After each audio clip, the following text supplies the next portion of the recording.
2022년 7월 14일 목요일입니다. 오늘 예수님의 친언 187번째 꼭지는 마태복음 10장 40절입니다. 먼저 말씀을 읽어보시겠습니다. 너희를 영접하는 자는 나를 영접하는 것이요 나를 영접하는 자는 나를 보내신 이를 영접하는 것이니라. 아멘.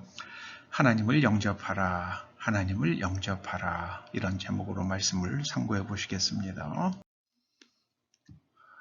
인류가 벗어나야 하는 그릇된 관점이 하나 있습니다. 민족주의입니다. 민족주의.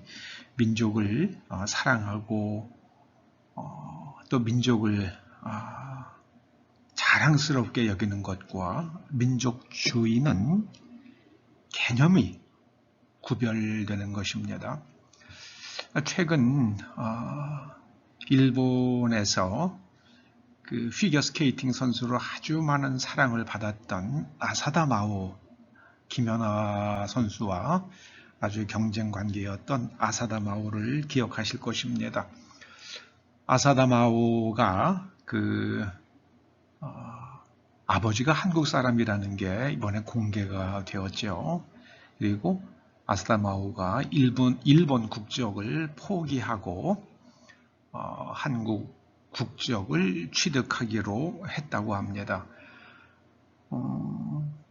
그게 아사다 마오가 일본에서 매년 한 3억 원 정도의 연금을 받는데요. 그런데 그걸 포기하고 한국인으로서의 국적을 취득하겠다고 한 겁니다. 거기에는 개인의 깊은 사정이 있겠지만 일본 사람들의 그 편협함 때문에 그런 것이 아닐까, 저는 그런 생각이 됩니다. 저는 그 편협함으로 인해서 큰 비극을 겪게 될 몇 나라가 보입니다. 먼저는 중국 사람들입니다. 중국 사람들은 중화 사상에 젖어 있죠. 여러분, 그 중화라는 게 뭔지 아십니까? 그냥 한마디로 쉽게 얘기하면은요, 이 세상 모든 사람들 우리 발바닥이야. 우리 발바닥 아래에 있어. 중국 사람들, 이 한족은요, 열등감이 너무나 심해서 정말 열등감이 심합니다. 그래서 모든 게 자기 거고, 남의 땅도 다 자기네 땅이고, 남의 문화도 다 자기 거고, 이 세상 모든 사람들은 다 자기네 발바닥 아래에 있다고요. 그렇게 해야만 속이 편안한 사람들입니다. 아주 열등감이 지독한 사람들입니다. 그래서 그 중화 사상으로 인해서 중국 한족들, 또 인구는 굉장히 많죠. 굉장히 큰 비극을 겪게 될 것입니다. 왜냐하면 그 중화 사상은 수많은 사람들을 죽음으로 내몰 것이기 때문입니다. 일본 사람들도 이게 참 심각하죠. 일본도 앞으로 큰 비극을 겪게 될 것 같습니다. 그리고 베트남 사람들도 민족주의가 아주 극렬하죠. 베트남 사람들의 민족주의도 비극의 씨앗이 될 것입니다. 유대인들이 예수님을 영접하지 못했습니다. 그 근본 이유는 유대 민족주의 때문이었습니다.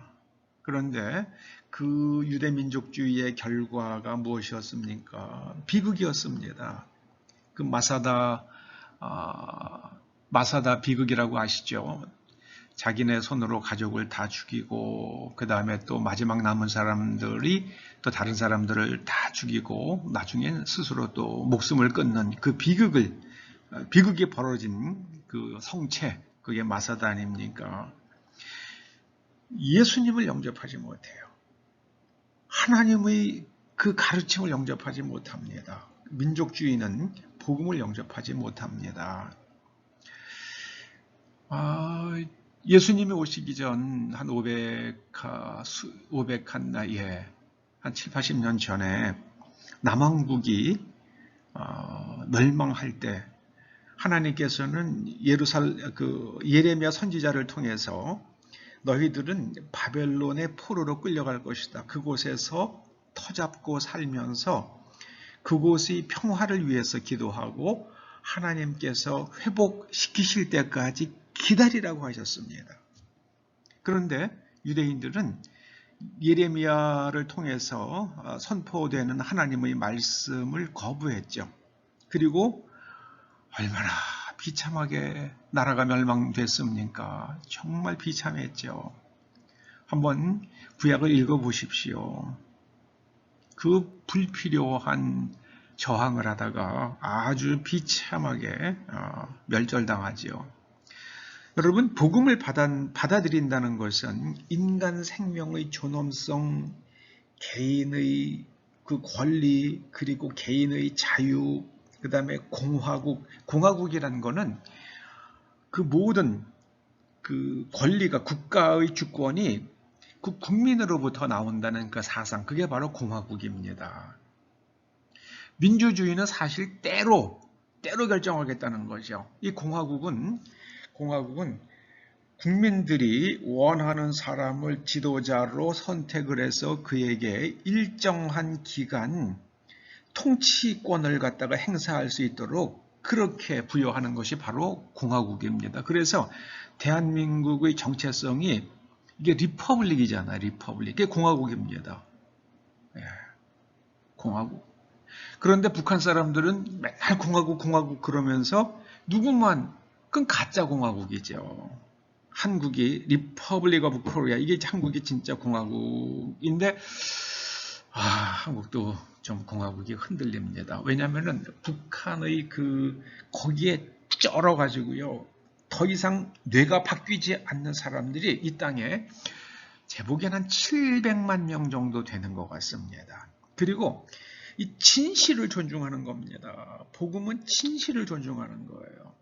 그 다음에 타인의 정당한 권리를 보호하고 지켜주는 그런 삶을 살도록 그 내면 구조를 계속해서 갱신해가는 것이 바로 복음입니다. 그것이 신앙이에요. 복음을 받아들인다는 것은 곧 하나님을 영접하는 겁니다. 예수님을 영접하는 것은 하나님을 영접하고 하나님과 동행하는 삶을 사는 것입니다. 근데 이 복음을, 이 웅장한 복음을 우리는 죽어서 천국 간다. 아무리 많은 죄를 지었어도 우리는 죽어서 천국 간다. 살아서 어떤 삶을 살 것이냐에 초점을 맞추라고 신약 성경은 말씀하는데 그 초점을 죽은 다음으로 옮겨놨어요. 이건 정말 안타까운 일입니다. 죽은 다음에는 하나님께서 우리를 책임져 주시니까 걱정할 게 아무것도 없습니다.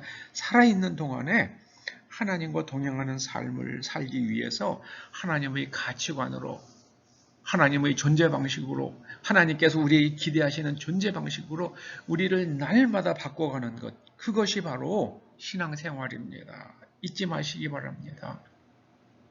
기도하시죠. 아버지 하나님, 저희가 참 신앙인들 될 수 있도록 날마다 새로워지게 하여 주시옵소서. 깨우침을 주시고 실천할 수 있도록 도와주시옵소서. 예수님의 이름으로 기도드립니다. 아멘.